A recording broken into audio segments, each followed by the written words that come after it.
Hi, இன்றைக்கி நம்ம சேனலில் என்ன வீடியோ பார்க்க போகிறோம் அப்படின்னா, உளுந்தங்களி மாவு வீட்டில் எப்படி அரைக்கலாம் அப்படின்னு தான். அதுக்கு நான் ஒரு சின்ன டம்ளர் உளுந்து எடுத்திருக்கேன். இது வந்து வெள்ளை உளுந்தை விட கருப்பு உளுந்து ரொம்பவே நல்லது. நீங்கள் வந்து கருப்பு உளுந்து யூஸ் பண்ணியே வந்து மாவு அரைச்சி களி வந்து பண்ணுங்கள். 1 கப் உளுந்து போட்டிருக்கேன். உளுந்து போட்டதுக்கப்புறம் நான் வந்து ஹை ஃப்ளேமுக்கு மாற்றிட்டு கைவிடாமல் கிண்டுவேன். கைவிடாமல் நல்லா கிளறிட்டிங்க அப்படின்னா ஒரு 5 மினிட்ஸ்க்குள்ளே நம்ம ஈஸியாக வறுத்துடலாம். நீங்கள் வந்து லோ ஃப்ளேமில் வச்சு பண்ணிங்க அப்படின்னா கொஞ்சம் நேரத்துக்கு ஒருக்கா கிளறி விட்டால் போதும். ஆனால் வந்து கருகாமல் பார்த்துக்கோங்க. உளுந்தோட எல்லா சைடும் வந்து சேம் கலராக இருக்கணும். கலர் வந்து நல்லா மாறுற அளவுக்கு வறுத்துருங்க. அதாவது கருகிரவும் கூடாது, அதே மாதிரி ஒயிட்டாகவும் இருக்கக்கூடாது. கரெக்டாக வந்து லைட் ப்ரௌன் கலரில் மாறினோன்னு எடுத்துருங்க. எதனால் அப்படின்னா அப்போ தான் நம்ம மிக்சியில் போட்டு அரைக்கிறப்போ வந்து நல்ல மாவாக வந்து அரைக்கிறதுக்கு வரும். சரியாக நீங்கள் வறுக்கலை அப்படின்னா ஒரு மாதிரி சரியாக நல்லா நைஸான மாவு வந்து நம்மளுக்கு கிடைக்காது. அதனால் நல்லா வறுத்துருங்க.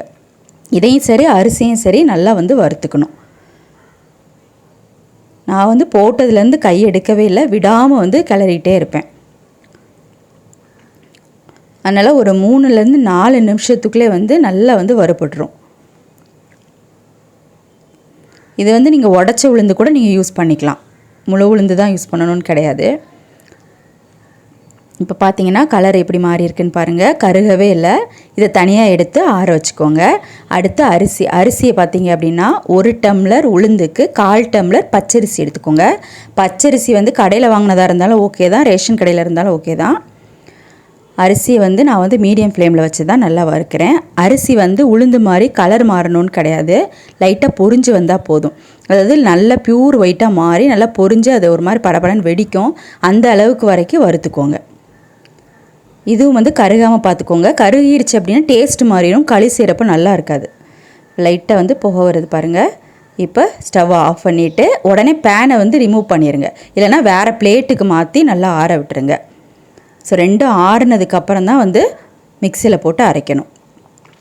இப்போ பார்த்தீங்கனாலே தெரியும், ரெண்டுமே நல்லா வறுத்ததுனால நைஸாக நம்மளுக்கு மாவு கிடைக்கும். ஸோ அதுக்காக தான் நல்லா வறுக்க சொல்கிறேன். இப்போ அரைச்சி எடுத்தாச்சு, நல்லா பவுடர் பண்ணியாச்சு, நைஸாக இருக்குது.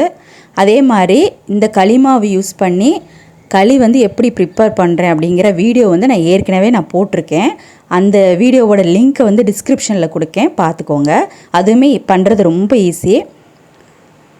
ஸோ இந்த வீடியோ உங்களுக்கு யூஸ்ஃபுல்லாக இருக்கும்னு நம்புகிறேன். மறக்காமல் நம்ம சேனலை சப்ஸ்கிரைப் பண்ணி பக்கத்தில் இருக்க பெல் ஐக்கானை ப்ரெஸ் பண்ண மறந்துடாதீங்க. ஏன்னா நிறைய பேர் வந்து வீடியோ பார்க்குறீங்க, பட் வந்து சப்ஸ்கிரைப் பண்ணலை.